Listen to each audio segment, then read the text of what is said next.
Sejam muito bem-vindas e bem-vindos ao nosso episódio do QualiCast, o podcast da plataforma Qualifica. Para quem não sabe, Qualifica é uma plataforma centrada na formação profissional e que, de alguma maneira, tem contribuído para que várias pessoas possam estudar de uma maneira mais acessível e democrática para ter o ganho na sua trajetória pessoal e profissional. Eu tenho a honra hoje de receber aqui no nosso QualiCast a professora doutora em comunicação social, professora Juliana Lopes, que também é mestre em ciência da informação, pós-graduada em ensino e aprendizagem pela Universidade de Tampere, na Finlândia, além de graduada em comunicação social pelo Centro Universitário de Belo Horizonte, UniBH, e pelo que eu sei, uma das professoras mais premiadas que essas instituições já tiveram. Posso falar assim, que eu tive o prazer de trabalhar alguns anos ao lado da Juliana, e ela simplesmente é uma das professoras mais inovadoras que eu conheci. Mas, além disso, ela ainda é mentora de pós-graduação das áreas de comunicação na Ânima. No Instituto Ânima, ela leciona na pós-graduação em inovação e tendências da educação, com foco na formação de professores. No mercado publicitário, ainda trabalha como consultora estratégica na agência Varanda Criativa e tendo atuado anteriormente como planner e redatora. E trabalhou ainda, que é o nosso assunto de hoje, com Customer Success, atendimento ao cliente e empresa de serviço em idiomas. Juliana, currículo longo, vasto, acho muito bom a nossa audiência te conhecer. Eu queria agradecer essa oportunidade de bater um papo com você. E a gente começa com a audiodescrição, para aqueles que estão nos ouvindo e não nos vendo.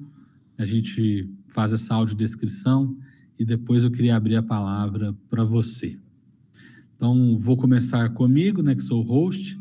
Meu nome é Rafael Ávila, eu sou diretor de Educação e Inovação na plataforma Qualifica. Eu sou um homem branco, tenho os olhos verdes, tenho barba e bigode, ambos estão ficando grisalhos pela idade. Eu sou louro, meu cabelo é bem curtinho, eu tenho uma testa protuberante, para não dizer grande. E hoje eu estou trajando uma camiseta preta, uma camiseta de malha preta, e estou praticamente no fundo branco atrás. Juliana. Prazer é todo meu, e é sempre também uma honra, trabalhar com o Rafão. Rafão é uma pessoa que a gente tem como referência, e sempre foi uma inspiração para mim. Obrigada para quem está escutando a gente, que está interessado no assunto, que queira aprender um pouco mais. Falando da minha autodescrição, eu sou uma mulher branca, de 36 anos, tenho cabelos médios, de cor castanho, os olhos castanhos também. Estou usando um blazer rosa e estou com fundo branco. Vai ser um prazer conversar aqui um pouquinho, sobre esse assunto que é tão importante em qualquer tipo de setor, em qualquer tipo de organização. Legal, Juliana. A gente está falando de sucesso do cliente, ou nos termos em inglês, Customer Success, Eu acho que nas startups, que é onde eu estou atualmente, fala-se sempre em CS, é o diminutivo do Customer Success. E eu queria começar perguntando para você o que é esse sucesso do cliente. Esse é um conceito que, se eu não me engano, há talvez 15 anos, 20 anos atrás, nem se falava muito de sucesso do cliente, e que nos últimos anos vem ganhando grande importância. O que é o sucesso do cliente?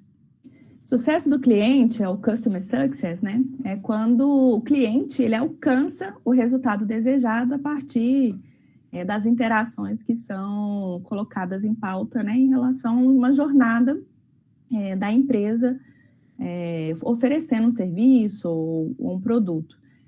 O Lincoln Murphy, que é como se fosse o papa, assim, dessa formatação do CS, né, nas empresas, ele traz esse tipo de conceito para a gente pensar em que medida o sucesso do cliente ele influencia também numa filosofia de empresa, assim.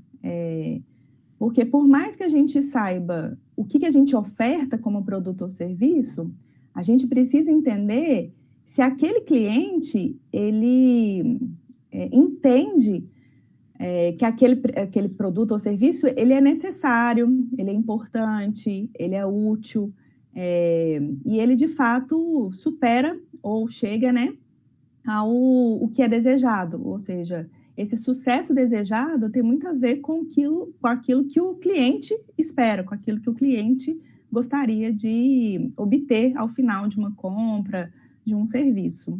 Essa é a definição de Customer Success.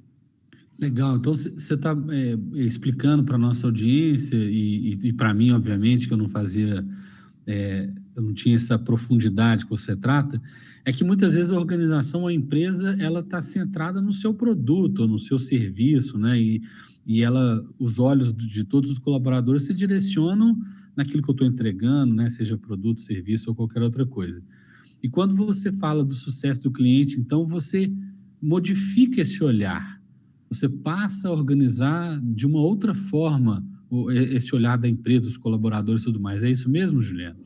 Isso, é uma filosofia exatamente porque precisa que toda a empresa, todos os departamentos, todos os profissionais que estão ali, né, colaboradores que estão ali desenvolvendo, né, um tipo de oferta de produto e serviço na empresa, saiba que existe uma filosofia, uma cultura centrada no cliente. Antigamente a gente tinha, né, se a gente for pensar em evolução do marketing, né, o marketing começou com produto, né, com Fordismo, enfim, vai evoluindo até a gente chegar na cultura centrada no cliente, né, que a gente chama de customer centric, né, ou seja, a gente tentar pensar nessa cultura centrada no cliente. E essa forma de pensamento, essa forma de lidar que fez a grande diferença na maneira como a gente vai ofertar o nosso produto, o nosso serviço. A gente precisa saber aquela expectativa do nosso cliente para que a gente consiga, em termos de realidade, né, atingir essa expectativa baseada nessa definição de sucesso do cliente, né? Ou seja, a gente tem que entregar aquilo que ele espera e talvez até superar as expectativas dele para que ele entenda que a nossa marca, a nossa empresa, ela pode trazer muitos benefícios para ele. Então, Juliana, assim, para ver se eu entendi, a gente está falando de uma circunstância em que o produto em si, ele não é suficiente, mas é um atendimento de toda a expectativa que esse cliente tem em torno daquela entrega. Então, significa, eu posso dizer que quando a gente fala de sucesso do cliente, então, a gente não está falando só de um departamento, de uma área da organização, né? É muito mais essa filosofia de trabalho que de alguma maneira orienta como a empresa vai olhar para esse cliente. Perfeito. E que de alguma forma você precisa olhar todas as necessidades, demandas que esse cliente tem. Então, nesse contexto que você está explicando para a gente, eu tenho que conversar fortemente com o cliente, né? Eu tenho que entender esse cliente, como é que esse processo ele se inicia quando a gente fala de uma filosofia orientada ao cliente. Vou tentar explicar com um exemplo, talvez até um exemplo assim que aconteceu recentemente comigo. Eu tenho um gerente num banco e eu comecei a ter um segundo gerente. Esse segundo gerente é um gerente de investimento. E aí, esse segundo gerente de investimento, ele, né, explicando para mim qual que seria a proposta, ele explicou que a empresa, né, que o banco, tornou essa noção, né, de filosofia como central, né, ou seja, como que o cliente está no centro do processo. E aí, ele me explicou que eu estaria tendo algum tipo de rentabilidade se ele também conseguir perceber essa rentabilidade também. Ou seja, não é mais por metas, né? Antigamente a gente tinha, aliás, existem ainda, né, bancos, empresas que trabalham com metas. Mas a proposta é mudar exatamente essa noção e esse pensamento, né? em relação às metas e propor para que aquela pessoa que é o cliente, né, que ele consiga ter a rentabilidade e o próprio gerente, né, que vai acionar, que vai fazer o investimento, que vai conversar, que vai entender nessa minha necessidade enquanto cliente, ele também vai ganhar em cima da minha rentabilidade. Então, se eu tiver rentabilidade, ele também ganha, porque eu estou progredindo, porque eu estou chegando, né, numa rentabilidade que é interessante para mim. Então, é um ganha-ganha. Então, eu penso assim que o sucesso do cliente tem muito a ver com o sucesso da empresa. E tem que ter os dois ângulos, assim. Não é só o sucesso do cliente, né? A empresa também tem que entender que esse sucesso desse cliente reverbera num sucesso para a própria empresa. Assim. Então, eu achei isso tão interessante que eu, de fato, comecei a confiar mais nesse meu segundo gerente de investimento, exatamente porque eu sabia que aquilo que eu estava ganhando, ele também estaria ganhando como um parceiro, né? Então, com esse exemplo, talvez fique mais claro para os nossos ouvintes. Eu acho muito legal você comentar isso, porque de alguma maneira, né, quando a gente recebe uma ligação de uma empresa, aí você deu o exemplo do sistema bancário, né, de alguma forma, que quer vender um seguro, ou quer vender um investimento, ou quer vender qualquer outra carteira lá que eles têm, a sensação que a gente tinha é que, assim, ele está me oferecendo algo porque ele precisa bater uma meta, ele não está preocupado com quem eu sou, quais são meus sonhos, meus desejos, minhas vontades, e ele tem que bater a meta. Então, ele vai usar de todos os argumentos possíveis para, de alguma forma, me conquistar e eu comprar aquele produto. Quando você está trazendo essa nova abordagem, o que está dizendo é que o sucesso da carteira que ele está vendendo para você e para outras pessoas tem muito a ver na satisfação que você tem como cliente desse produto ou serviço. É isso mesmo? Perfeito, é isso. É os dois ângulos, assim, que eu falo. O sucesso do cliente tem a ver com o sucesso da empresa, né? Por mais que a gente queira, assim, lucrar ou ter, né, rentabilidade em termos de empresa, né, lucro, a gente precisa entender os objetivos do cliente e, assim como os objetivos do cliente estão sendo alcançados, né, que esse resultado desejado, né, que é o termo que o Lincoln Murphy usa, se a gente tiver essa noção, né, de que esse resultado desejado está sendo alcançado como objetivo do cliente, isso também é importante para a empresa. Então, os dois lados ganham, né? Então, fica menos essa noção, assim, de que está vendendo, né, um produto, um serviço, e que tem que bater aquelas metas, né? E mais uma noção de que aqueles meus objetivos estão sendo alcançados como cliente. Perfeito. Legal.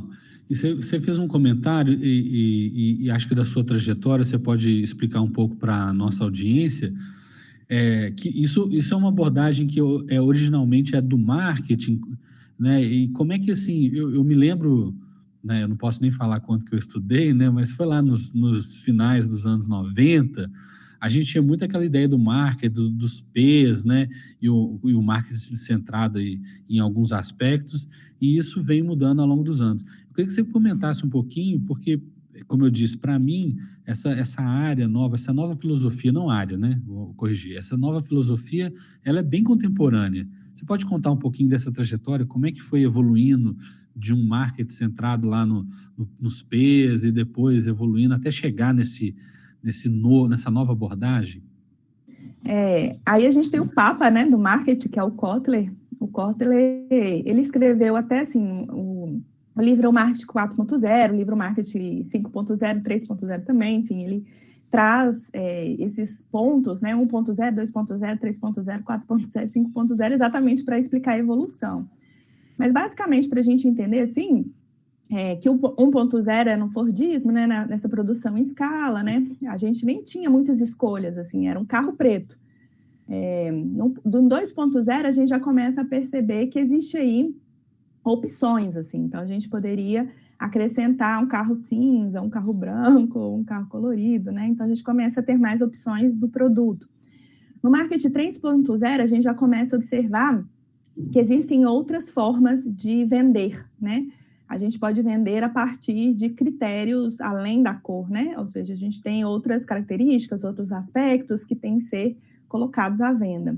No marketing 4.0, a gente tem um pouco das redes sociais ou da mídia digital influenciando nessa forma como a gente vai trabalhar a divulgação, né? Então, a gente tem outras maneiras da gente perceber essa divulgação, ou seja, canais de distribuição, canais de comunicação.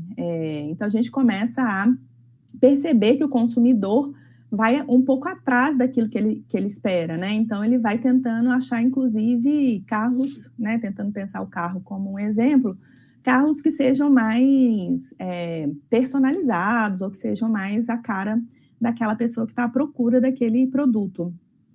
Quando a gente chega no marketing 5.0, é essa noção de fato de que o cliente, né, o influenciador ou aquela pessoa que está sendo inspiração, sendo referência, ela que de fato vai trazer novas possibilidades ou novas visibilidades, e aí a gente começa a perceber de fato a necessidade daquele consumidor, por mais que seja personalizado no 4.0, no 5.0 a gente consegue observar não só na forma como a gente vai ofertar o produto, em termos de personalização, mas também nas opções personalizadas para cada tipo de cliente. Porque antigamente a gente tinha, sei lá, classificação de 3 clientes.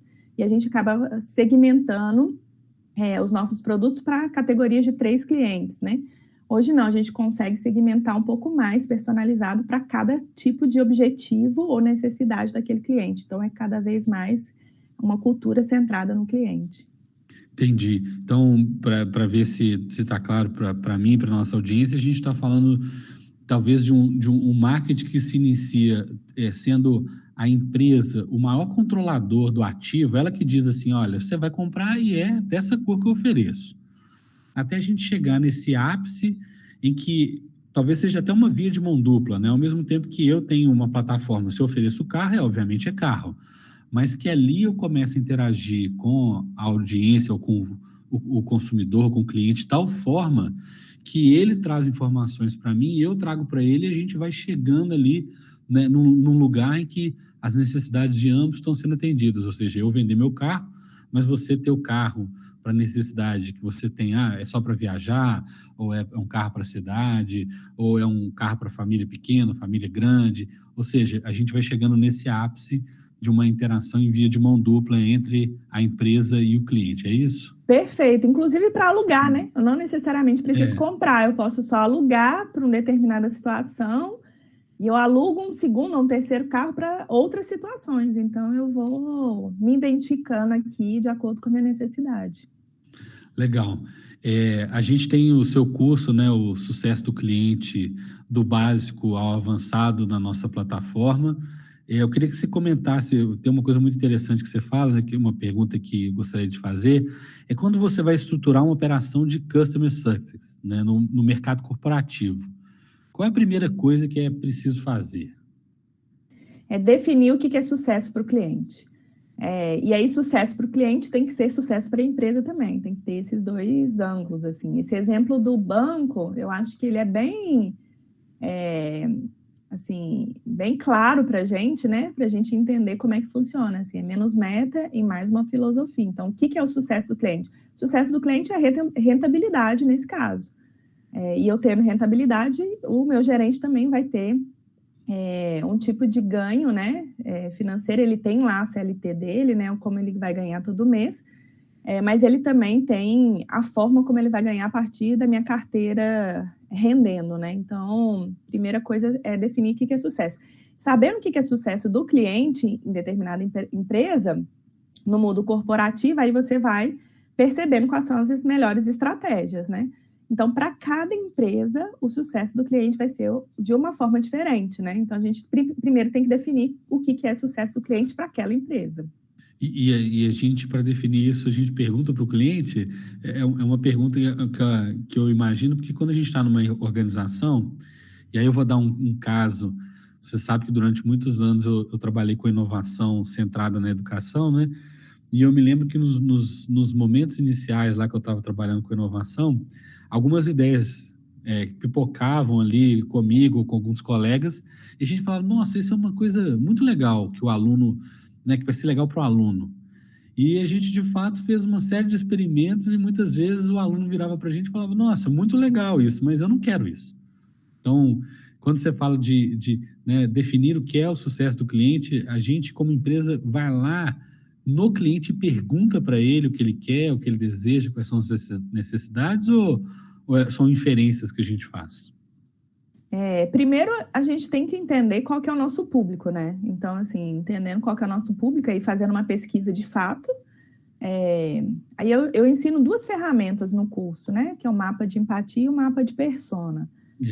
No mapa de empatia, a gente vai fazer essa entrevista para entender, né, as dores, as necessidades, o que ele escuta, o que ele vê, né? Então, entendendo, né, essas informações, a gente vai mapeando o que é mais interessante para ele. A gente escuta, de fato, esse público. E, de certa maneira, existe uma inferência, porque a empresa ela vai existir por algum motivo, né? Se ela está no mercado, provavelmente ela está sendo oferecendo, né, um tipo de serviço que possa ser interessante, ser útil, né, diante daquilo que o cliente gostaria, né? Então, de alguma maneira, tem umas inferências, mas a gente pergunta assim, a gente vai no público, faz pesquisa, desenvolve o mapa de empatia, desenvolve o mapa de persona, tudo isso tem que ser feito, né, para a gente, de fato, entregar, né, a melhor forma possível esse sucesso desejado. Se me permite comentar, assim, como professor que somos, né, a gente sempre fala muito, acho que com os nossos alunos, assim, gente, tudo começa com boas perguntas, tudo começa com uma pesquisa, né? Então, muitas vezes a gente quer, eu dei esse exemplo meu, mas eu acho que a nossa audiência vai ter vários exemplos da gente se lançar ao mercado sem fazer as perguntas mais básicas, sem pesquisar de fato. E aí você falou, né, muito de mapa de empatia e mapa de persona, que inclusive está lá no seu curso, né? Você pode explicar para a gente um pouquinho o que é o mapa de empatia, o mapa de persona, e se isso tem uma associação com aquela, talvez a grande novidade no início dos anos 2000, que seja o design thinking, algumas ferramentas que dali derivam. Então, pode contar um pouco para a gente? Posso sim, claro. O mapa de empatia, eu aconselho a desenvolver, é um tipo de ferramenta do empreendedorismo, né? Um tipo de ferramenta que é utilizada na metodologia do design thinking, mas eu recomendo que ela seja desenvolvida depois do mapa de persona. E o mapa de persona só pode ser feita depois de uma pesquisa de público-alvo. Legal. Então, assim, primeiro a gente faz uma pesquisa de público-alvo, entende um pouquinho qual que é esse público. Como é que a gente identifica esse público? Né? Dados demográficos, né? IBGE. Idade, sexo, escolaridade, renda, né? Dados mais demográficos, né? Para a gente entender, de fato, quem é esse nosso público. Diante desses dados demográficos, aí a gente vai para os dados comportamentais, entender se a gente vai classificar uma persona, 2 personas, 3 personas a partir desses dados, e aí sim a gente cria esse mapa de persona a partir de algumas informações de um cliente ideal. Então a gente dá o nome, coloca uma profissão, aquilo que a pessoa normalmente gostaria de fazer, como hobby, o que ela trabalha, né? Informações ali para a gente personificar o nosso público. Na sequência, a gente precisa identificar, se a gente fez 1, 2 ou 3 personas, se esse público, de fato, faz sentido como um cliente ideal. E aí a gente faz um mapa de empatia para entender um pouco mais dessas necessidades, dessas dores, do que eles escutam, do que eles ouvem, até para a gente fazer um tipo de estratégia em termos de marketing, em termos de entregar, né, aquilo que ele espera, de acordo com aquilo que ele gosta, né? Então, se ele gosta mais daqueles tipos de música, se ele gosta mais daqueles tipos de trabalho, se ele escuta ou ele ouve, né, coisas semelhantes. Então, né, mapeando em termos de empatia, ou seja, em termos daquilo que ele sente, daquilo que ele ouve, daquilo que ele gosta, a gente vai entendendo melhor as formas como a gente vai entregar o conteúdo, como que a gente pode melhorar e ampliar essa possibilidade daquilo que ele espera, daquilo que ele gostaria, né, em termos de expectativa, para a gente superar, né, aquilo que ele deseja. Por isso que o sucesso tem muito a ver com aquilo que a gente entrega, mas também tentar desenvolver algum tipo de estratégia que seja superior, né, aquilo que ele às vezes não está esperando, mas que é uma surpresa, que normalmente é uma surpresa positiva. Legal.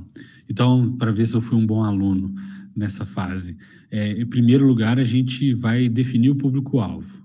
E o público-alvo a gente está orientado, como você disse, a partir de uma série de dados que estão ali, talvez presentes em bases abertas, né, que a gente conhece. Então, de alguma maneira, a gente tem aqui os elementos característicos principais. A partir disso, então, a gente vai entendendo, né, quais são as personas que, ou persona, ou personas que estão ali em torno da nossa oferta, nosso serviço, nossos produtos, né, que aí, geralmente, para trazer, inclusive, essa pessoalidade, a gente conta uma história, né? Eu já vi muitas vezes falar assim, olha, fulana tem 20 anos, é uma estudante que tem esse sonho. Então, nessa construção dessa persona, a gente pega essas características e aí conta uma história que faça sentido. E aí, a partir disso, a gente vai aprofundar com a ferramenta do mapa de empatia, em que a gente olha o que essa pessoa vê, o que ela sente, o que ela ouve, né, quem influencia, quem não influencia. Então, esse seria o processo básico para entender o sucesso do cliente, é isso?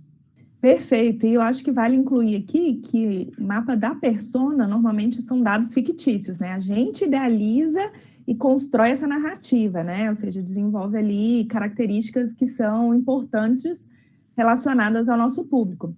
Já o mapa de empatia, é importante a gente fazer uma pesquisa, né? Fazer nem que seja um grupo focal, tentar, né, mapear alguns possíveis clientes, né? E tentar fazer algumas perguntas mais direcionadas para, de fato, a gente ter dados, né, indicadores que ajudam a gente a desenvolver melhor essas ofertas dos nossos produtos e serviços baseado naquilo que eles desejam.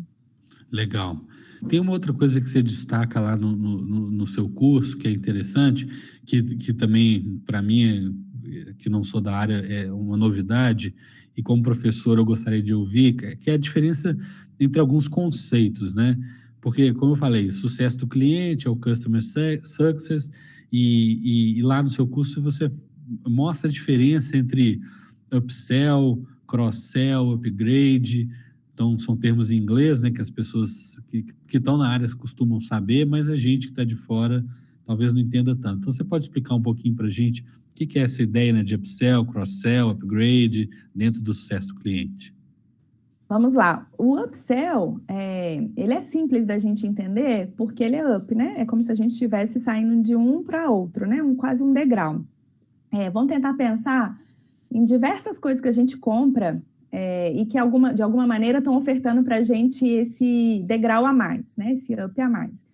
Por exemplo, quando a gente vai numa hamburgueria e aí falam assim, se você por mais R$1 quiser, né, sei lá, 300 ml, agora 500 ml de um refrigerante. Ou uma batata frita de, sei lá, pequena para média. Você vai, obviamente, pagar um pouco mais, mas você percebe a vantagem em relação àquilo. Tem outras coisas que a gente compra também, assim, ou que oferecem para a gente acaba aceitando por um preço um pouquinho a mais. Quando ligam também, né, de alguma telefonia e falam assim, seu plano controle, ou seu plano lá pós-pago, vai ter lá, sei lá, 15 gigas. Uhum. Se você pagar mais R$5, vai ser 20 gigas, né? Então, isso tudo é upsell, ou seja, você está elevando, né, o tipo daquilo que você está à procura, em termos de oferta, elevando a um tipo de degrau, um plus, né, uma coisa a mais. E você acaba aceitando porque você vê benefício como cliente, né? Uhum. No cross-sell, tem a ver com essa possibilidade de você acrescentar mais produtos e aí você vê vantagem. Isso acontece muito quando a gente vai em salão também. Aí, em vez de você fazer só o pé e mão, né, a unha, aí você vai fazer o pé, a mão, um corte de cabelo e uma hidratação, né? Então, você vai lá e você acha vantagem, né, fazer mais coisas, né? Ou seja, comprar mais serviços ali ofertados porque você vê vantagem. Isso acontece também numa hamburgueria, né? Então, em vez de você comprar só um hambúrguer, você vai querer o combo, né? Porque você vê vantagem, você vai querer o refrigerante e a batata frita, né? Cross-sell, né? Você não vai pegar só o hambúrguer, você vai querer oferta, né, do combo, porque você está vendo, não só em termos financeiros, mas você vê vantagem em mais produtos sendo comprados ao mesmo tempo. Isso pode ser vários exemplos, né? Pode ser também assim, você comprou uma câmera fotográfica, aí na câmera fotográfica vem uma lente a mais, vem uma capinha a mais, vem alguma coisa a mais, né? Qualquer tipo de produto que a gente compre, né? Ou serviço, como eu dei de exemplo lá do cabeleireiro, a gente pode pensar nesse sentido.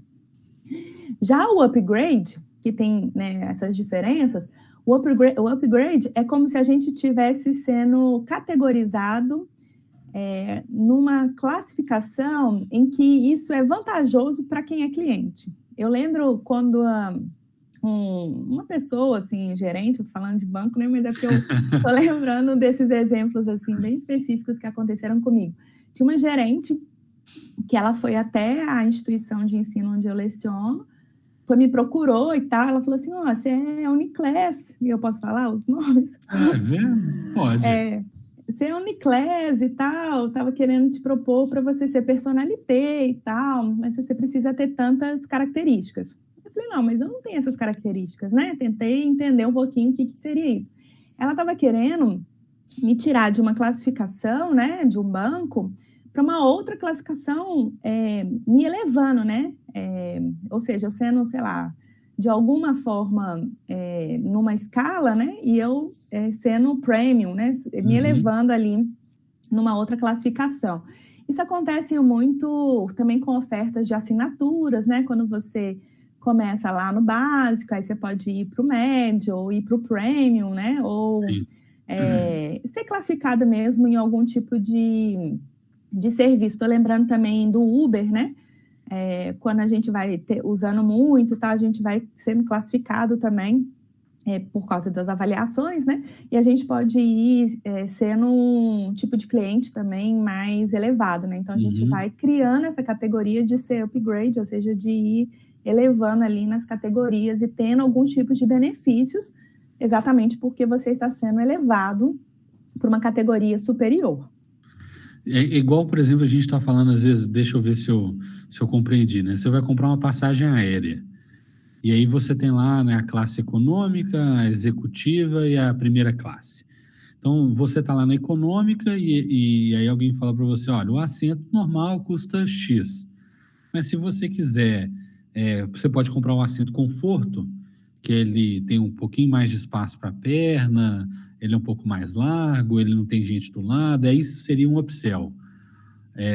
Agora, se eu for, né, aí, se for, por exemplo, um desses voos que não tem nenhum tipo de serviço junto, você fala assim, olha, e aqui você pode comprar um refrigerante, comprar um salgado, não sei o quê, eu estou falando ali de um cross-sell. Além de eu estar ali no avião, com o meu assento, eu comprei outras coisas, posso comprar um travesseirinho diferente, alguma coisa. E se eu estou subindo de categoria, né, da econômica para uma categoria executiva ou para a primeira classe, eu estou fazendo ali um upgrade. É mais ou menos isso, entendi bem. Perfeito exemplo, é isso mesmo. Legal. Aí tem uma coisa aí que talvez esteja subentendida. Eu posso ter avaliado errado, você me corrige se eu tiver não entendido. Quando eu estou diante dessa situação, que eu estou ali numa categoria, como eu falei, classe econômica, é a empresa que me oferece, né? Ela deixa ali subentendido que ela tem outras coisas. Como é que é esse processo, assim? De alguma forma, quando você fala do upgrade, alguém está dizendo assim para mim, vamos ver se você é merecedor disso. Mas quando eu tenho cross-sell, upsell, tem uma diferença aí da relação entre a empresa e o cliente, na escolha, ou na possibilidade de escolha nessas categorias?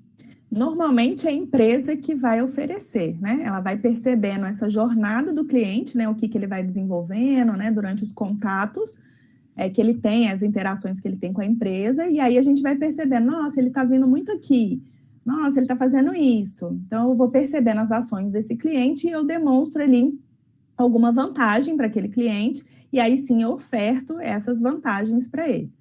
Contudo, quando o cliente ele tem uma noção daquilo que é ofertado, ele também começa a tentar entender, né, o que está sendo ofertado ali de up ou de cross, né, ou até dessa noção de upgrade também, mas aí ele vai tentando desenvolver também algumas ações para ele conseguir isso. Foi o exemplo do Uber, né? Eu vou percebendo que se eu tiver mais viagens e classificações de avaliação, eu posso ganhar uma viagem gratuita, alguma coisa nesse sentido, se eu tiver uma noção, como cliente, né, de tudo aquilo que está sendo ofertado. Mas, normalmente, é a empresa que vai entendendo as interações desse cliente ao longo da jornada dele, em todos os contatos que ele tem com a empresa, desde o início, assim, desde o que ele foi procurando e tal, até a compra, né? E aí eu vou mostrando para ele que ele tem outras possibilidades. Legal, você falou de um termo aí que talvez para a área seja muito comum, né? Jornada do cliente, assim. A gente entende que a jornada do cliente ela pode ter sido idealizada em algum momento anterior do contato, ou nós estamos falando também de uma jornada em que eu vou observando o comportamento do consumidor e a partir dali eu vou construindo alguma coisa. Como é que é esse processo, né, da jornada do cliente? Por que ela é tão importante para a área do Customer Success? É importante a gente saber que o mapeamento da jornada do cliente ela deve ser feita tanto pelo profissional, né, de Customer Success, quanto do profissional de Customer Experience. Por quê? É preciso saber qual que é a experiência que esse cliente está tendo em termos de todos os contatos. O que são todos esses contatos? São os canais de comunicação e são as possibilidades que ele tem. Então, desde um site, eu vou lá fazer uma compra no e-commerce. Eu preciso saber como que eu vou colocar no carrinho, como é que vai funcionar, se eu tenho outras possibilidades, né, de pagamento. Então, tem toda uma noção de jornada, ou seja, tudo aquilo que ele vai ter de ações, para eu, de fato, ver se é melhor mais cliques, se é melhor mais cor, se é melhor ele sair do carrinho e ir direto para a compra, ou se é melhor ele voltar e tentar comprar um pouco mais.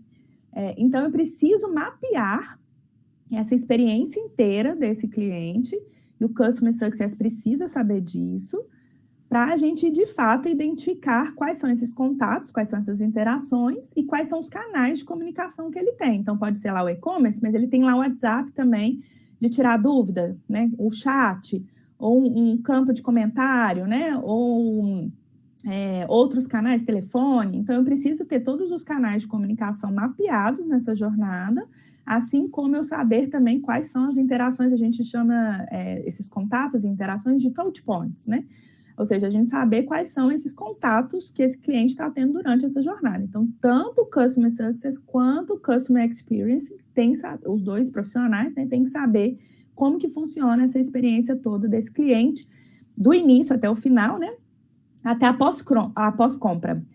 O que a gente tem um pouquinho de diferente do Customer Success para o Customer Experience, porque só para a gente entender, né, o Customer Experience é a experiência do cliente, né? Então, toda a experiência desse cliente durante a jornada. Já quem é o sucesso do cliente, né, que vai tentar entender esse sucesso desejado, ele também tem que entender que existe aí uma possibilidade de retenção desse cliente. Por mais que ele já tenha efetuado a compra, eu preciso trabalhar engajamento, preciso trabalhar, a gente chama de onboarding, né? Que é essa forma como ele vai ser tratado após a compra, tentar, né, gerar algum tipo de expansão, que é o momento em que ele vai recomendar a marca, né? Que vai recomendar aquele produto. Então, eu também tenho que trabalhar com ele após a compra. Então, não é só a jornada em que ele tem essa experiência, mas também o pós, para eu ir entendendo, né? E mantendo, né? Eu tentando criar uma retenção, uma fidelização aqui desse cliente.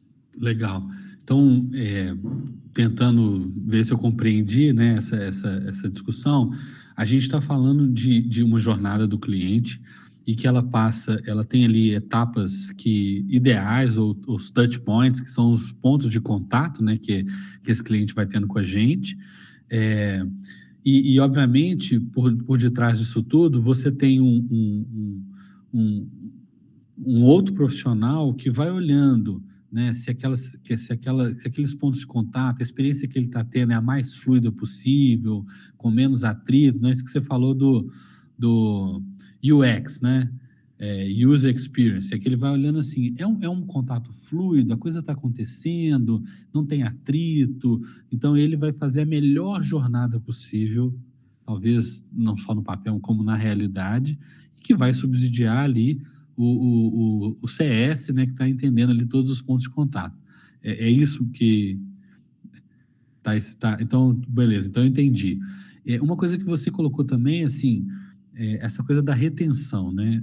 A gente está imaginando que acho que são dois desafios. O primeiro desafio no mundo contemporâneo, a gente está falando de omnichannel, né? Assim, o cliente chega na empresa para consumir alguma coisa por múltiplos canais. Isso é um terror, né?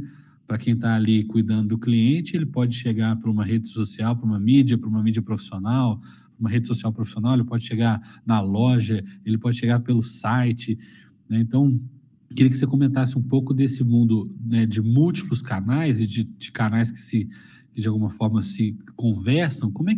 Qual que é o desafio do CS ou do UX nessa jornada aí?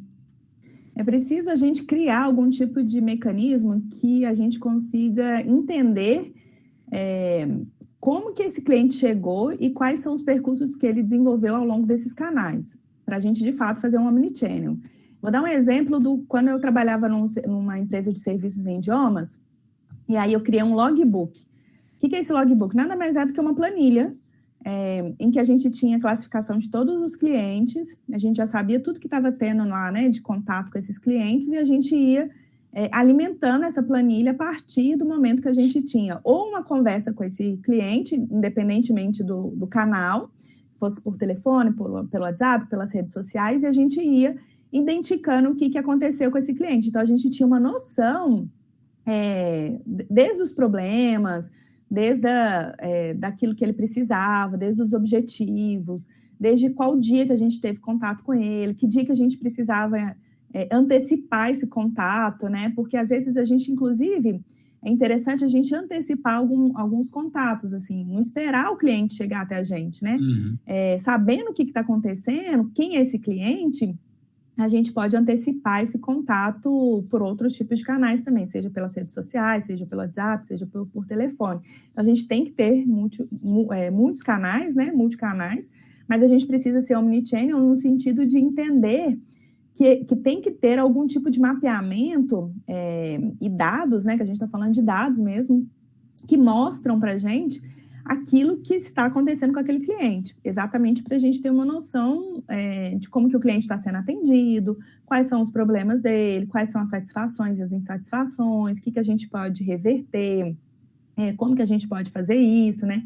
Estou lembrando de um exemplo, quando eu fiz o meu chá de fralda num aplicativo. Uhum. E aí, enfim, eu recebi algumas fraldas e algumas não me enviaram. E eu fiquei pedindo, falando assim, olha, tá faltando tantas fraldas. Não, a gente ainda não conseguiu com o fornecedor. Eu falei, mas não é possível que vocês não tenham outras fraldas? Não precisa ser essas fraldas, né? Não, mas a gente vai conseguir com esse fornecedor. E ficaram lá não resolvendo o meu problema. Ou seja, eu ficava cada vez mais insatisfeita. O que eles fizeram?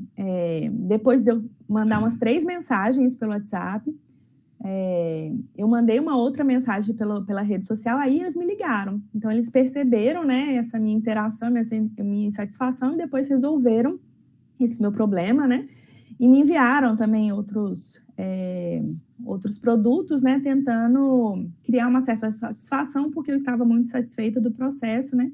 Então, eles poderiam ter antecipado isso e ter resolvido de uma outra forma mais simples, talvez trocado a fralda, ou ter me dado um pouco mais de fralda, em vez de ser aquela fralda específica, né? Ou ter me ligado antes para ver quais eram as alternativas em relação àquilo que eu esperava como cliente, né? Então, diante dessas possibilidades, a gente é só antecipar, né? Entender um pouquinho desse cliente. Entendi, ou seja, a gente tem a dificuldade original, que é os múltiplos canais, né? Assim, isso, como eu disse, deve ser um desafio para todo mundo que está na empresa, ter vários canais, e de alguma forma você está dizendo que essa sua situação, a empresa foi reativa, né? Ou seja, só depois de você manifestar várias vezes é que ela de alguma forma se movimentou, e que talvez o mundo ideal para o Customer Success seja você antecipar determinadas circunstâncias para não dar essa sensação de que, olha, eu estou só reagindo àquilo que o cliente está dizendo, é isso? Exatamente, esse profissional que a gente deseja, né? Não só o sucesso desejado do cliente, mas a gente também deseja que o Customer Success seja um profissional proativo, atento, com uma escuta, né, ativa, que identifique as necessidades, que seja empático, né? Tenta entender, que resolva os problemas, né? E que mapeie esses problemas para, de fato, ter um canal omnichannel mesmo que funciona, né? Que resolve aí com brevidade, né? E que seja resolutivo. Entendi. Então, para a nossa audiência, acho que vale muito a pena destacar, e essa é uma pergunta que a gente sempre faz, né, para professores, assim, quando você fala sobre o perfil de um CS, né, quais são os conhecimentos, as habilidades? Você já falou de algumas, mas eu queria que a gente deixasse isso bem marcado para a nossa audiência. Quais são os conhecimentos, as habilidades, as atitudes ou as hard skills, soft skills que um CS ou uma CS precisam ter que você imagina que sejam para ser bem-sucedidos na área? Em termos de hard skills, né, que são essas habilidades, né, técnicas e habilidades mais específicas em termos profissionais, espera-se que eles entendam e sejam analíticos, principalmente de dados, indicadores. Existem várias métricas que a gente precisa entender, analisar e usar desses dados, né, para possibilitar melhorias, né, e chegar em algumas estratégias. Então, tem que ser uma pessoa analítica, né, nesse sentido. Em termos de soft skills, que são as habilidades socioemocionais, né, espera-se que ele tenha uma comunicação não violenta, que ele tenha essa escuta ativa, que ele seja empático, que ele tenha uma boa comunicação, né, saiba escrever bem, saiba falar bem, né, entenda bem, né, os problemas, compreenda, né, o que está funcionando, o que não está, né, para de fato mapear também as melhorias e ser propositivo, né, ser proativo aí em termos daquilo que ele vai identificando do que o cliente está passando, como que esse cliente está sendo atendido, né. Então, cada vez mais é um profissional que precisa ter muitos conhecimentos, tanto técnicos quanto interpessoais, assim, né? Tem que ter essas habilidades, tanto socioemocionais quanto habilidades técnicas. Legal, eu queria ressaltar aqui para a nossa audiência, né, que a gente sempre, acho que como professores, né, a gente sempre ressalta, olha, foi-se o tempo, gente, que a gente poderia centrar a nossa formação só nas habilidades técnicas ou cognitivas ou chamada hard skills, né?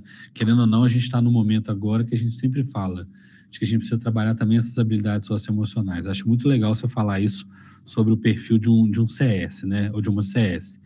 E você fez um comentário, acho que são dois pontos que eu queria só aprofundar. A gente está falando hoje muito nas empresas de uma gestão data-driven, né? Ou empresas orientadas por indicadores. Eu queria que você comentasse um pouco mais quais seriam esses indicadores e métricas em CS, né? O que o CS e talvez a empresa como todo deveria olhar. Acho que esse é um ponto, inclusive, que está muito destacado no seu curso, né? Existem, na verdade, muitas métricas, né? Muitos indicadores. A gente precisa saber quais são os indicadores que vão auxiliar a gente a ter as melhorias em termos da jornada. Então, tem desde o NPS, que trabalha a ideia da recomendação, né? Net Promoter Score, que a gente vai mapear, né, essa recomendação. Tem o Customer Export, que significa dizer a gente saber como que esse cliente, o esforço desse cliente em relação a um tipo de movimento que ele está fazendo, né, ou seja, se ele clica muitas vezes, né, se ele está tendo muito esforço para até chegar no nosso produto ou serviço. Tem o de aquisição, tem métricas, né, relacionadas à saúde, ou seja, como que esse cliente está sendo atendido, né, se ele está sendo saudável nesse sentido, né. A gente tem, de fato, muitas métricas que vão nos ajudar aqui a analisar e identificar tanto os problemas quanto aquilo que pode estar bom, né, da empresa, e a gente cada vez mais fazendo com que esses dados demonstrem aquilo que é necessário, tanto de mudança quanto de recomendação para a gente alavancar, né, o lucro, alavancar as vendas. Legal. Então, o que a gente está dizendo para a nossa audiência e para os nossos estudantes que estão fazendo essa jornada de sucesso do cliente, que a gente toma decisões baseadas em indicadores e tem uma série de ferramentas aí que são relevantes, né? Você destacou o NPS, né, que eu acho que hoje em dia todo mundo conhece, mas você trouxe outros indicadores. Eu queria, né, para a gente já ir finalizando aqui nosso papo, Ju, quem deve, né, se interessar pelo CS na empresa? Assim, né? Assim, a gente está falando assim, você estabeleceu um curso aí, quem que é o público direcionado para se tornar um CS? Né, quais são os perfis que devem se interessar na empresa? Eu queria que você falasse um pouquinho sobre isso. Assim. Quem está chegando agora pela primeira vez, fala, não, o que é qual é esse público, né, de interesse e se a empresa deve traçar um CS, um perfil de CS ou dentro de alguma área? Eu acho que todas as empresas hoje deveriam contratar um Customer Success, principalmente entendendo que existe uma filosofia centrada no cliente, né, o Customer Centric, ou seja, a gente tentar pensar que esse cliente, né, no centro do processo, ele é fundamental como filosofia de empresa. Então, pensando nesse percurso, né, dessa filosofia, a gente, de fato, tem que ter em todas as empresas. Pensando qual que seria o perfil de pessoas que poderiam fazer esse curso, pessoas interessadas, né, em trabalhar com Customer Success, ou seja, pessoas que, de fato, querem trabalhar nessa área, profissionais que querem melhorar alguma habilidade, alguma competência na área de atuação, seja na área do marketing, seja na área de atendimento, seja na área de gestão de contas, enfim, tem várias áreas aí que podem, né, ser interessantes para o desenvolvimento. Gente que também trabalha em operações, gente que trabalha com designer, né, de interface, ou gente que trabalha como UX, né, que você citou também, né, ou seja, designer de experiência. Então, tem profissionais aí que podem se aperfeiçoar, né, em termos de habilidades e competências dentro dessa área de Customer Success. E pessoas também que são gestoras, que querem aumentar esse nível de retenção e fidelização de clientes. Entender que essa retenção e fidelização é tão importante. O Kotler, em algum dos livros, ele fala que é muito mais inteligente da parte da empresa reter clientes do que, de fato, captar mais clientes. Porque quem tem os clientes retidos, ou seja, esses clientes mais fidelizados, é que, de fato, esses clientes fidelizados é que vão recomendar, esses clientes que vão conseguir mais clientes para aquela empresa. Então, tendo clientes leais ou clientes fidelizados, de fato, a gente vai conseguir mais clientes do que ficar focando em novos clientes, né? Então, são os promotores de marca, né? O NPS alto, não é isso? São os promotores da marca. Legal. Assim, o papo é muito legal, né? E obviamente, o curso reflete muito disso, né? Assim, toda aquela jornada. Eu tenho talvez uma dúvida, e aí pode ser quase que uma consultoria sua para a gente, assim, e as empresas têm múltiplos clientes, assim, né, como é que elas fazem? Às vezes eu tenho ali um B2C, eu tenho um cliente final e eu tenho um foco nesse cliente final, mas eu também às vezes tenho um intermediário, ou seja, um B2B2C. Qual que é a sua sugestão, a sua recomendação para empresas que têm talvez uma carteira de clientes mais complexa? Como é que isso funciona na prática? A primeira coisa é fazer um mapeamento dessa jornada do cliente, seja a jornada do cliente B2C ou uma outra jornada de B2B. Então, primeiro tem que mapear essas formatações, né, de empresa para empresa, de empresa para o consumidor. Então, a primeira coisa que a gente tem que fazer é esse mapeamento de jornada. Além disso, é saber que as pessoas são múltiplas, né? São diversas. Independentemente se a gente oferta o mesmo tipo de produto, a gente precisa ter diferenciações desse produto para pessoas diferentes. Então, a gente precisa entender essas diferenças, entender e classificar esses clientes e ver em que medida a gente consegue atender essas diferenças desses clientes, porque chega num certo momento que não a gente não consegue escalar, né? Então, também saber o seu limite de escala. A gente consegue atender essa diversidade, essas pessoas diversas? Ok, se a gente está escalando muito, até quanto, né? Quando e quanto a gente consegue ofertar aí produtos e serviços que sejam interessantes para essa diversidade de pessoas, né? Então, também tem uma noção de limite na própria empresa, assim, né? Então, é importante também não só mapear, mas também saber os limites da empresa. Legal. Eu acho que para fechar, assim, tem perguntas talvez mais para a professora mesmo, né? Assim, para Juliana Lopes, que é assim, olha, quais são os valores que você carrega, né, para a sua vida, assim, como profissional, e que você pode compartilhar aqui com a nossa audiência? Eu sempre pergunto isso. Se você tem alguma indicação de livro sobre o tema, ou uma frase para reflexão, para a gente fechar esse papo, gente, que não precisa terminar aqui. Vocês podem entrar na plataforma Qualifica, fazer a jornada completa do curso, né, do básico ao avançado, com a professora Juliana Lopes. Mas é isso, assim, se você pudesse comentar um pouco dos seus valores, livros, frases que você gostaria de deixar para reflexão para a nossa audiência.